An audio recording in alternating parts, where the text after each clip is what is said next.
देखो बच्चों, अभी तक हमने देखा कि समुदाय रेडियो क्या होता है। ठीक है, जो भी हर एरिया के लिए जो रेडियो बन गया तो वही हमारा क्या कहलाया, समुदाय रेडियो कहलाया। अलग अलग राज्य का जो रेडियो बन गया अलग अलग, ठीक है, और वहाँ पर उसी राज्य की न्यूज़ प्रसारित हो रही हैं तो वो हमारा क्या कहलाया, समुदाय रेडियो। तो इसके क्या क्या लाभ हैं अब आप देखेंगे। ठीक है, इस पर प्रसारित किए जाने वाले कार्यक्रम स्थानीय भाषा में होते हैं। ठीक है, जिस भी राज्य का है तो वो वहाँ की लैंग्वेज में होगा। स्थानीय जनहित के मुद्दों से जुड़े होते हैं। इससे स्थानीय विकास के कार्यक्रम की भी गति प्राप्त होती है। नेक्स्ट दिया है इसमें, स्थानीय मुद्दों की प्रसारण के चलते यह स्थानीय व्यक्ति को इनसे संबंधित कार्यक्रमों में भाग लेने, अपने विचार रखने, अपनी प्रतिभा प्रदर्शित करने के अवसर भी प्रदान करता है।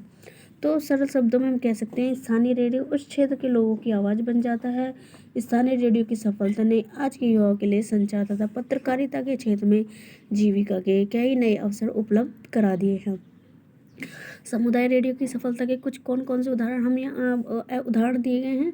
ठीक है, समुदाय रेडियो द्वारा रेडियो प्रसारण उद्योग के क्षेत्र में जीविका के कई नए अवसर प्रदान करने के साथ साथ सामूहिक सौहार्द स्थापित करने, स्थानीय लोगों की सहभागिता बढ़ाने, स्थानीय जनहित के मुद्दों पर जागरूकता बढ़ाने जैसे अनेक महत्वपूर्ण आयाम अर्जित किए गए हैं। नेक्स्ट जो इसका एग्जाम्पल दिया गया है, यहाँ पर ये जीविका के अवसर यहाँ बताए गए हैं। ठीक है, समुदाय रेडियो की ज़बरदस्त सफलता को देखते हुए सरकार ने कई शिक्षण तथा गैर सरकारी संस्थाओं को समुदाय रेडियो स्टेशन स्थापित करने की आज्ञा प्रदान कर दी है। ठीक है, अब आज्ञा प्रदान की है तो हम क्या है, कई शिक्षण और गैर सरकारी जो संस्थाएं हैं वहाँ पर भी काम कर सकते हैं। जो वनस्पति विद्यापीठ जो यूनिवर्सिटी है राजस्थान में, और स्वनियोजित महिला संस्था सेवा गुजरात और दिल्ली विश्वविद्यालय एफएम इत्यादि समुदाय रेडियो के कुछ सफल उदाहरण हैं। और हम वहाँ पर भी क्या कर सकते हैं, अपना करियर हम उन फील्ड्स में वहाँ जाकर बना सकते हैं। ठीक है, ये था समुदाय रेडियो जिसके बारे में अभी हमने पढ़ा। ठीक है, अभी हमने रेडियो के बारे में पढ़ा, अब हम पढ़ेंगे टेलीविज़न के बारे में। तो आधुनिक युग में टेलीविज़न भी क्या है, विकास संचार का एक प्रमुख माध्यम बन चुका है। रेडियो तो है ही जो एक प्रमुख साधन है, उसके साथ साथ टेलीविज़न भी क्या है, एक विकास संचार का बहुत ही मुख्य साधन है। ठीक है, जो सबसे ज़्यादा जनता तक जिसकी पहुंच है।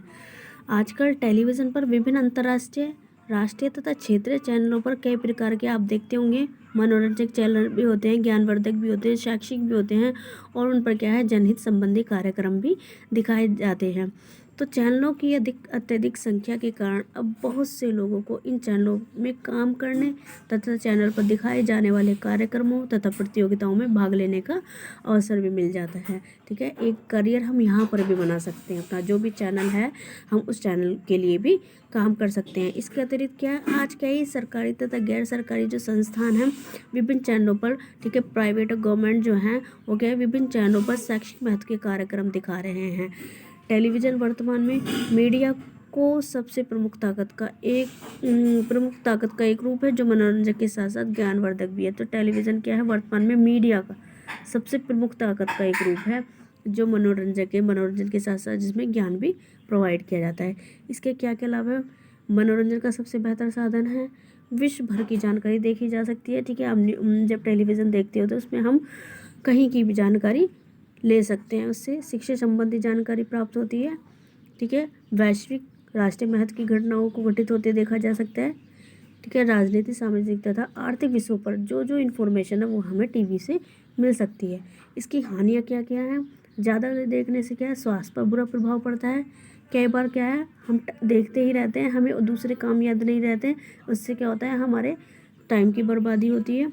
जानकारी का आधा अधूरा व गलत प्रसारण क्या होता है, हानिकारक होता है। कभी कभी होता है गलत जानकारी हमें प्रोवाइड कर दी जाती है जिसका हानिकारक प्रभाव पड़ता है।